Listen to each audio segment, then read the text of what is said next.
Hello and welcome again to my YouTube classes, All Accounting. Dear students, as you know that we have been discussing a very important topic of accounting, that is accounting equation. और इस topic पे हमारा ये चौथा lecture है और पहले lecture से ही मैंने आपको कहा कि ये जो टॉपिक है this is based on numericals.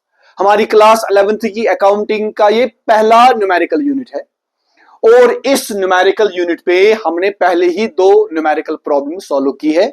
तो आज हम इस टॉपिक पे और एक न्यूमेरिकल प्रॉब्लम सॉल्व करने की कोशिश करेंगे. लेकिन आगे बढ़ने से पहले let me remind you again what accounting equation is. Accounting equation जो है वो है capital plus liability is equal to assets, यानी owners equity plus liabilities is equal to assets. Owners equity हम कैपिटल भी कहते हैं या कैपिटल को हम ओनर्स इक्विटी भी कहते हैं, या हम कह सकते हैं source is equal to resource. Source जो होता है बिजनेस का, that means source of finance जो है ये हमेशा बिजनेस के रिसोर्स के बराबर होता है. सोर्स ऑफ फाइनेंस का मतलब है पैसा कहां से आता है और रिसोर्स का मतलब होता है ये जो पैसा है ये कहां जाता है. ये कहां जाता है? ये हमारे एसेट्स में जाता है, ये प्रॉपर्टी में जाता है. तो जितना यहां से कर्जा होगा उतनी ही बिजनेस की यहां से प्रॉपर्टी होती है. So that is why we say source is always equal to resource. और सोर्स में हमारे क्या क्या आता है? Owners equity. बिजनेसमैन की तरफ से हमें क्या मिल रहा है? बिजनेसमैन अपने बिजनेस में क्या इन्वेस्ट कर रहा है, बिजनेसमैन अपने बिजनेस को क्या क्या दे रहा है. Businessman can give both cash as well as in kind, तो उसको हम कैपिटल बोलते हैं. और बिजनेसमैन के अलावा हम कहां से पैसा ले रहे हैं, कहां से कर्जा ले रहे हैं, that is called borrowed source. ये ऑनर्ड सोर्स है, ये बोरोड सोर्स है. तो बोरोड सोर्स जिनसे हम बोरो करते हैं, जिनसे हम उधार लेते हैं, दोज आर कॉल्ड क्रेडिटर्स. और ये जो दोनों सोर्स हैं ये हमारे बराबर होते हैं एसेट्स के. और एसेट जो है वो हम यहां से देखेंगे कि कौन कौन सा एसेट यहां से इमर्ज होता है, कौन कौन सा एसेट यहां हम बिजनेस में ऐड कर रहे हैं. So let us now straight away go to this problem and let us try to put these transactions and events into this accounting equation and let us see it balances and it will balance certainly. तो पहली जो transaction है वो है business started with cash ₹50,000, bank balance 30,000, furniture 10,000. Business started, business को start किया गया है. कौन स्टार्ट करेगा? बिजनेसमैन स्टार्ट करेगा. और बिजनेसमैन ने बिजनेस को स्टार्ट करने के वक्त क्या किया? अपना कैश बिजनेस को 50,000 रुपया दिया, बिजनेस के बैंक बैलेंस में 30,000 रुपए जमा किए और फर्नीचर बिजनेस को दिया है 10,000. ये जो तीनों आइटम्स है, कैश, बैंक बैलेंस और फर्नीचर, तीनों के तीनों आइटम्स बिजनेसमैन ने दिए. बिकॉज यहां लिखा है बिजनेस स्टार्टेड विद, तो स्टार्ट कौन करता है? बिजनेसमैन करता है. और बिजनेसमैन जब भी बिजनेस को स्टार्ट करता है और उस वक्त जो भी बिजनेसमैन अपने बिजनेस को देता है that is the source from the capital. Capital becomes the source, तो इसको हम कैपिटल कहेंगे. अब बिजनेसमैन ने बिजनेस को क्या दिया? एक दिया कैश, ये भी एसेट है. बैंक बैलेंस में ऐड किया 30,000, वो भी बिजनेस का एसेट बन गया. और फर्नीचर भी एसेट ही है, तो बिजनेस के पास तीसरा एसेट आ गया, फर्नीचर. तो 3 एसेट्स में यहां ऐड कर रहा हूं. एक है कैश और दूसरा है furniture. Sorry, it is bank balance. It is bank balance को हम बैंक भी लिख सकते हैं. और तीसरा है फर्नीचर. तो 3 एसेट्स हमारे पास आ रहे हैं. और ये तीनों के तीनों एसेट्स कहां से मिल रहे हैं? कैपिटल से मिल रहे हैं, यानी बिजनेसमैन से मिल रहे हैं. तो अगर हम इनको ऐड करेंगे, it is 50 plus 30 plus 10 it is 90,000. तो यहां से बिजनेसमैन की तरफ से यानी कैपिटल जो बन गया, बिजनेसमैन का जो कर्जा हमें चढ़ गया वो है 90,000. और यहां से एसेट्स भी, प्रॉपर्टी भी हमारे पास आ रही है 50,000. हमारे पास कैश आ रहा है, बैंक बैलेंस हमारी 30,000 है और फर्नीचर हमारा 10,000 है. तो it is 30 plus 10 is 40 plus 50 is 90,000. यहां से प्रॉपर्टी हमारी 90,000 है और यहां से हमारा कर्जा भी है बिजनेसमैन का, that is called capital. Capital भी यहां से 90,000 का. तो ये हमारी पहली ट्रांजैक्शन है जिसको हमने अकाउंट इक्वेशन में डाल के देखा कि that source is equal to resource. Very simple, this has been already discussed in the previous problem as well. तो next one is goods costing 5,000 purchased for ₹7,000. Goods, goods आपको पता है, गुड्स हम बोलते हैं मर्चेंडाइज। गुड्स वो चीजें होती हैं जो बिजनेस लगातार खरीदता और बेचता है, उनको हम गुड्स बोलते हैं। तो गुड्स हमने खरीदी है 5,000 की चीजों को हमने 7,000 में खरीदा। 5,000 की चीजों को हमने 7,000 में खरीदा, यानी बिजनेस ने 7,000 में। तो बिजनेस ने अगर 7,000 में खरीदा तो बिजनेस ने पे कितना किया? 7,000। तो इसका मतलब ये जो 5,000 है ये हमारे लिए इररिलेवेंट है, इनका हमारे अकाउंटिंग से कोई ताल्लुक ही नहीं है, because we don't pay 5,000, actually we पे 7,000। So this 7,000 becomes the cost of goods. तो ये जो 5,000 की चीजें थी ये उसकी चीजें थी 5,000 जिसने बेचा। तो वो अपनी किताबों में कैसे रिकॉर्ड करेगा, दैट इज हिज प्रॉब्लम। हमें देखना है हम कैसे रिकॉर्ड करेंगे। तो हमारे लिए जो 5,000 की चीजें हैं, हमारे लिए इनका कॉस्ट कितना है? 7,000। तो हमारे लिए ये 5,000 कोई मायने नहीं रखता है, तो हम इन चीजों को 7,000 पर ही रिकॉर्ड करेंगे। तो हम जो पे कर रहे हैं 7,000 पे कर रहे हैं, तो नकद में खरीदा है, 7,000 में खरीदा है। और जब चीजों को खरीदते हैं तो हमारे लिए और एक एसेट बढ़ता है, और उस एसेट को हम बोलते हैं स्टॉक। तो इस ट्रांजैक्शन में और एक एसेट ऐड हो गया है, तो ये दूसरी ट्रांजैक्शन है। दूसरी ट्रांजैक्शन में और एक एसेट ऐड हो गया, दैट इज स्टॉक। पहली ट्रांजैक्शन में स्टॉक नहीं था, तो दूसरी ट्रांजैक्शन में स्टॉक ऐड हो गया। तो स्टॉक कितना ऐड हो गया? स्टॉक में ऐड हो गया 7,000, क्योंकि 7,000 की चीजें हमने खरीदी है। लेकिन साथ साथ ये 7,000 अगर स्टॉक में ऐड हो गया तो आपने कैश भी दिया है 7,000, तो यहां से 7,000 हम कैश में भी माइनस करेंगे। यहां से 7,000 कैश में माइनस होगा बिकॉज यू पे कैश, और यहां से 7,000 की चीजों में भी ऐड हो जाएगा, तो स्टॉक में भी 7,000 आप ऐड करोगे। तो रेस्ट इज फर्नीचर में कोई चेंज नहीं है, बैंक बैलेंस में कोई चेंज नहीं है, और यहां से क्रेडिटर्स में भी कोई चेंज नहीं है, यहां से कैपिटल में भी कोई चेंज नहीं है। तो क्रेडिटर पहले भी नहीं था, पहली ट्रांजैक्शन में भी नहीं था, तो इस ट्रांजैक्शन में क्रेडिटर नहीं है। तो हमारी जो अब न्यू इक्वेशन बनती है, इसके बाद इन दो इक्वेशन के बाद हमारी जो अकाउंटिंग पोजीशन बनती है, न्यू इक्वेशन जो बनती है, वो हम ऐसे निकालेंगे। Capital is 90,000, liability is 0, now cash is 43,000, that is 50,000 minus 7,000, 43,000. Bank balance is still 30,000, और उसके बाद फर्नीचर हमारे पास 10,000 का है। अब और एक एसेट हमारा ऐड हो गया, दैट इज 7,000 इज स्टॉक। इन चीजें वो जो चीजें हमने खरीदी है, अगर वो अभी बिकी नहीं है तो those goods are called as stock. तो this is what is the position of business after the second transaction. So again 90,000 यहां से भी है, तो 90,000 you can add this up, it is also 90,000। Again source is equal to resource. Now the third one, very important, goods costing 4,000 sold to Mr. X for rupees 5,000। Goods जो है इनका value था 4,000। ये 4,000 हमें पता है 4,000 हमारी चीजें हैं। ये यानी इन 7,000 में से कुछ चीजें जो है वो 4,000 की चीजें थी। उन 4,000 की चीजों को हमने मिस्टर एक्स को बेचा है 5,000 में। तो प्रॉफिट हमने कितना कमाया?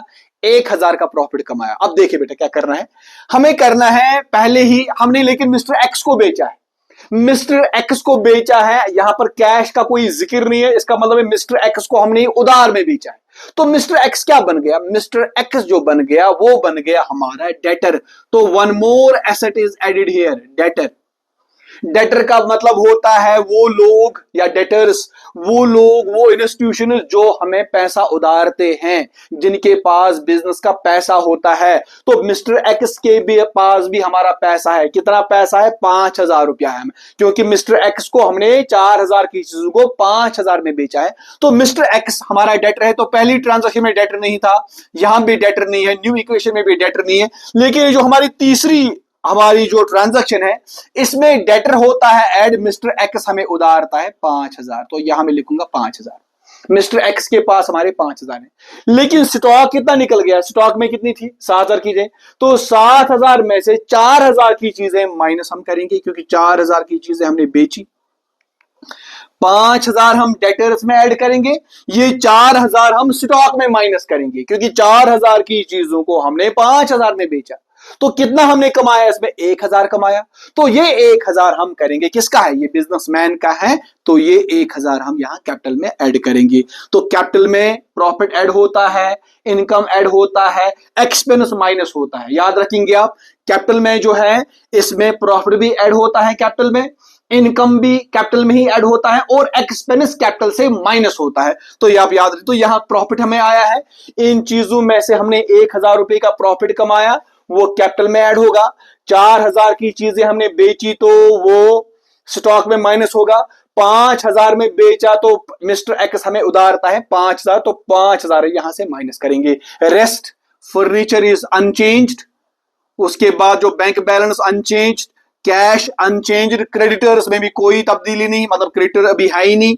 सो कैपिटल हम ऐड करेंगे 1000 रुपया। और इसके बाद, इस ट्रांजैक्शन के बाद जो हमारी न्यू इक्वेशन बनती है that will be, so it will be new equation.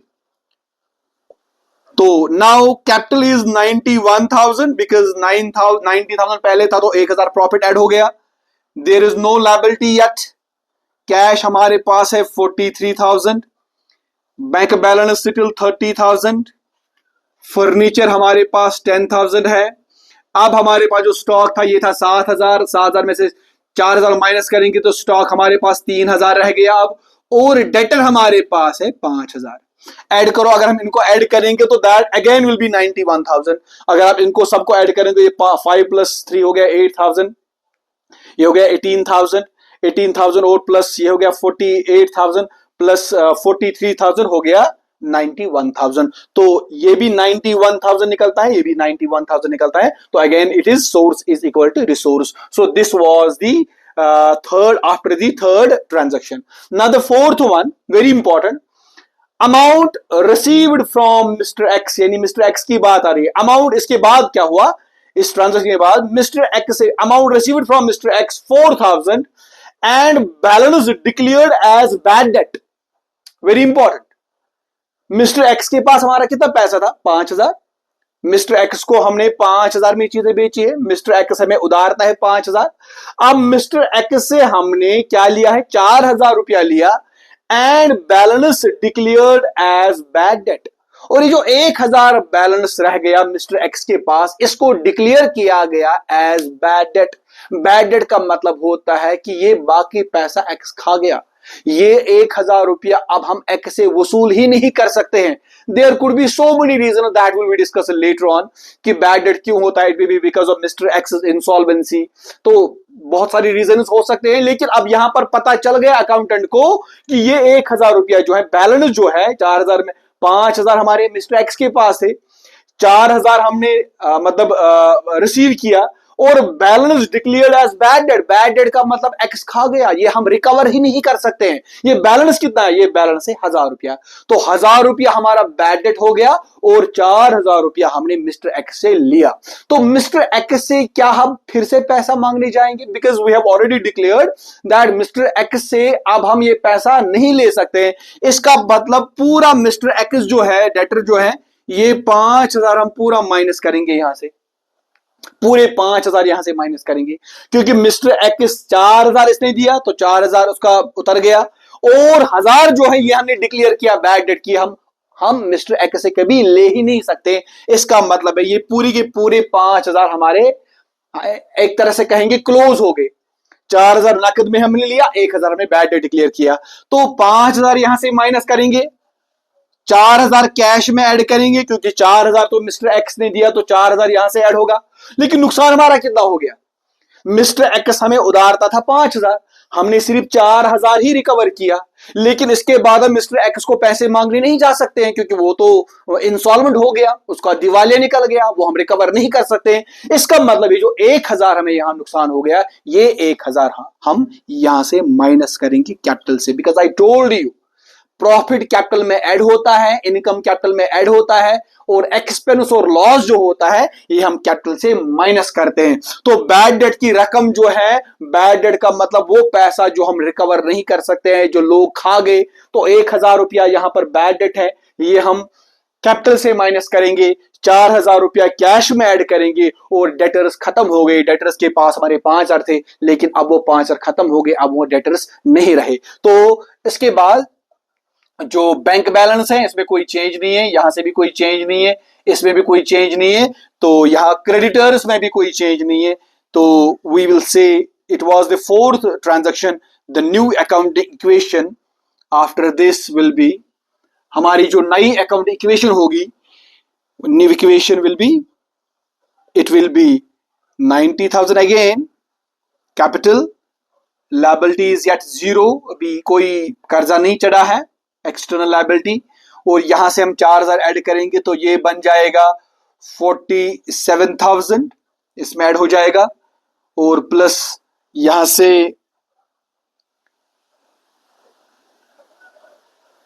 30,000 bank balance है, तो 10,000 हमारा फर्नीचर है, तो ये अभी 3,000 हमारा स्टॉक है, और डेटर जीरो, डेटर खत्म, डेटर हमारे पास है नहीं, 5,000 माइनस 5,000 डेटर नहीं है, क्योंकि अभी हम मिस्टर एक्स के पास नहीं जा सकते हैं, क्योंकि 4,000 उसने नकद दिए और 1,000 उसने खाया। तो बैड डेट डिक्लेयर करने के बाद अगर हमने बैड डेट डिक्लेयर नहीं किया होता तो हम लिखते यहाँ कि 1,000 अभी भी डेटर है, लेकिन हमने माना है कि ये 1,000 अभी रिकवर नहीं होगा, तो इट मींस जो डेटर है ये इसी के साथ खत्म हो गए। Next one, now the fifth transaction is, पांचवी ट्रांजैक्शन हमारी है, ये कहता है purchased additional furniture from Mr. Z for ₹5,000। Very important और वेरी इजी।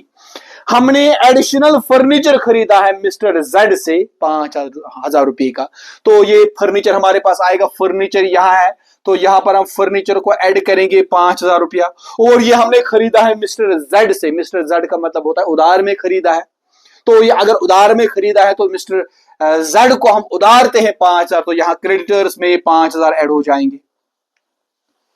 मिस्टर जेड हमारा क्रेडिटर बन गया, यह हमारा कर्जा बन गया 5,000 रुपया, तो रेस्ट कैपिटल में कोई चेंज नहीं है, यहां से भी कोई चेंज नहीं, यहां भी कोई चेंज नहीं है, यहां कोई चेंज नहीं है, तो हमारी जो नई अकाउंटिंग इक्वेशन होगी, new equation will be, it will be our new equation. तो कैपिटल हमारे पास 90,000 है, अब क्रेडिटर्स यानी लायबिलिटी हमारे पास 5,000 है, और कैश हमारे पास 47,000 है, इट इज 30,000, और अब फर्नीचर हमारे पास 15,000 है, तो यहां पर 5,000 इसमें ऐड हो गया, 5,000 इसमें ऐड हो गया, और उसके बाद ये जो है stock is 3,000 and there are no debtors, debtor है ही नहीं।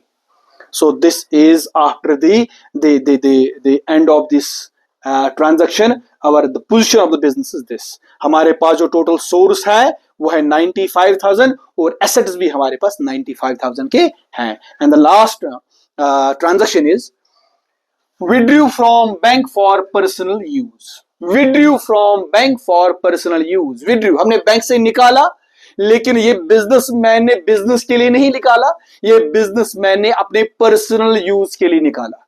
तो बिजनेसमैन जब अपने पर्सनल यूज के लिए पैसा निकालता है उसको हम बोलते हैं ड्राइंग्स, उसके लिए जो वर्ड यूज होता है वो होता है ड्राइंग्स।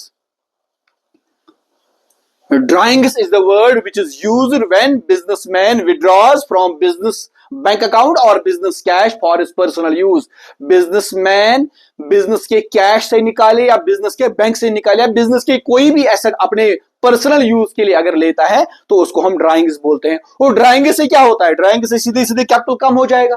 तो कितना ड्राइंग निकाला है, ड्राइंग निकाला है पर्सनल यूज के लिए 5,000, तो हम यहां करेंगे 5,000 माइनस, बिजनेसमैन ने हमें दिए हैं 90,000 कैपिटल, और बिजनेसमैन ने इसमें से अपने लिए 5,000 निकाले, तो हम यहां से ही माइनस करेंगे। तो यहां से माइनस होगा 5,000, और निकाला है कहां से, बैंक से निकाला है, तो यहां बैंक बैलेंस जो थी 30,000 थी, इसमें भी हम 5,000 माइनस करेंगे।